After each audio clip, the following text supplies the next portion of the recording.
the oldest man in the history of boxing to win a legit championship.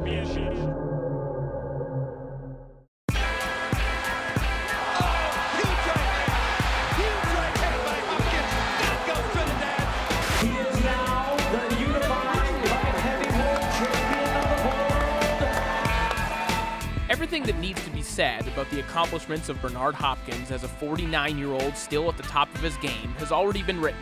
On Saturday night, the alien will have a chance to further distance himself as perhaps the most incredible story in the history of the sport.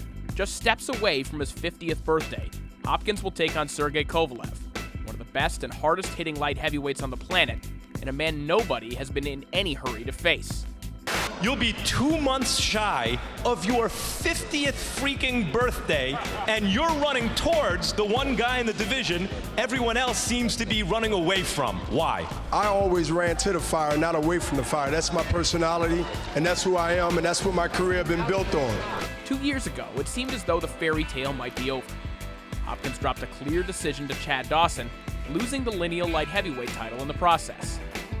But instead of walking away, Hopkins went on to score dominant wins over Taforest Cloud, Karl Marat, and Babit Shumanov, collecting the IBF and WBA titles in the process, becoming the oldest man to win and defend a legitimate title.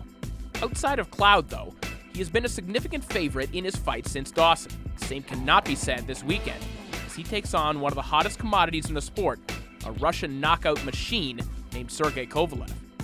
After years toiling without a promoter, Kovalev was picked up by Main Events, immediately rose to notoriety behind a string of knockout victories.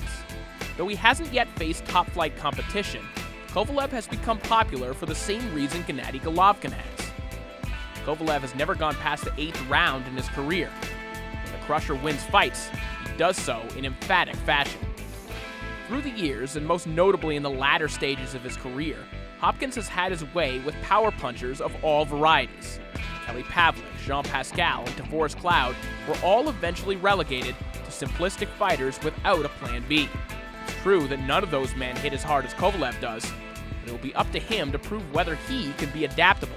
He's shown a good sense of when to go to the body, and an ability to fight from range and while moving forward. But if he proves to be another big puncher with just lineal movement, Hopkins could have his way with him. So just trying to land one good punch. Does Golovkin touch the canvas? No. It is a knockdown. That said, what happens if one of the sport's biggest punchers hits a 49-year-old man? Whatever the outcome for Hopkins, the story continues to unfold on Saturday, many chapters after it was already a classic.